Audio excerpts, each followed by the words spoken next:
hasa kwenye football. Waziri kakuomba, rais wa TFF kakuomba, na Watanzania wanakuomba, na mimi nakuomba kama msemaji wa timu za taifa. Uwepo wako una maana kubwa sana katika kile kikosi. Lazima tutakuwa wachezaji 23 si 25. Kuwepo tu changing room kuna faida kubwa sana kuliko kukaa na sisi jukwani. Utamotivate wenzio, na wewe ndo captain. Yani nazungumza direct na bwana. Inawezekana unaona mwili umeanza kuchoka, lakini bado unayo energy ya kuitumikia nchi.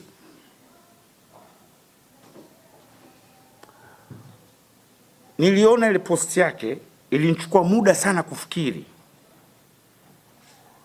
Nikamforwardia tu, nikaitoka kule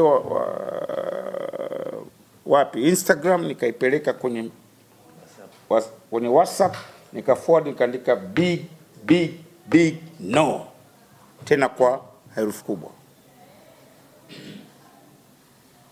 Akaandika tu nilijua tu, akacheka. Big no. Yule ni icon. Hatuna sisi mtu ambaye amefika level yake katika miaka karibuni, hakuna. Nani kashinda ubingwa wa Afrika akiwa na Mazembe, bingwa twice nadhani, kama siko sawa, kama Mtanzania wa kwanza kushinda tuzo ya mchezaji bora anayecheza ligi ya ndani, top kabisa, top class. Kenda kacheza Belgium ligi kuu, kenda England tucheza Aston Villa, kafunga goli aliyofunga na Manchester Liverpool. Unaweza kufunga Liverpool? Unaweza? Tuatoka Kipangulile kule Bagala, kenda kaweka. Kacheza France, kacheza Greece, kacheza wapi? Wewe ndo icon. Hawa wachezaji wanakuangalia wewe. Tumalizie AFCON. Baada ya pale tutakutafutia mechi moja kubwa. Limechi, sio mechi, limechi kubwa kabisa. Benjamin Mkapa tunakuaga rasmi.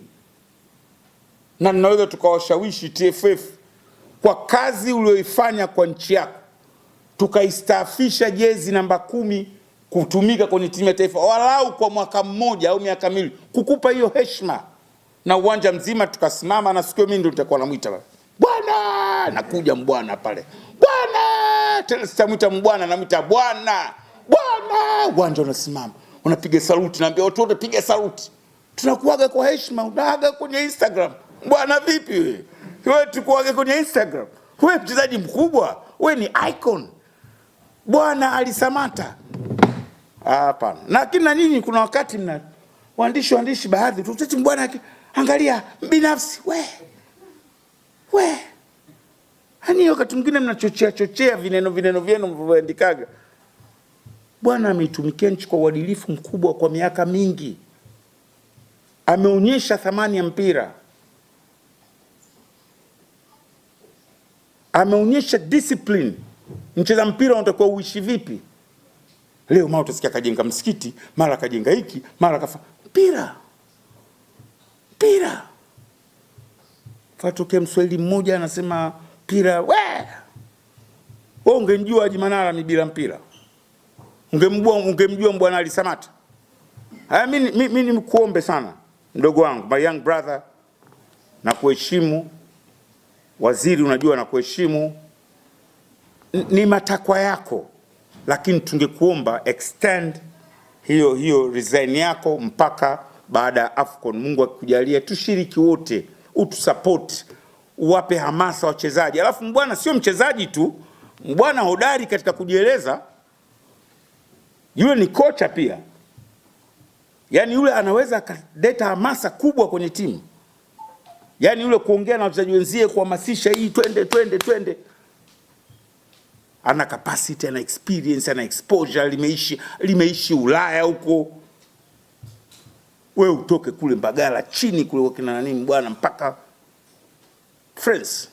Acha timu Nice. Si ndio? Le Havre. Wewe isikie hivyo Le Havre. Ulaya tambwa.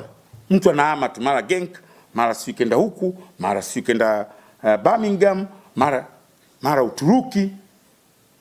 Bwana kuna namba za simu za kila nchi. Maana mimi na bwana Ali bwana Samata ziko 9. Bwana Samata ya Kongo, Tanzania, kila nazisave ipi atako kwa hewani ndio ukiona tiki 3 au tiki 2. Kwa hiyo mimi namuomba sana Samata na nimefurahi kwa swali lako.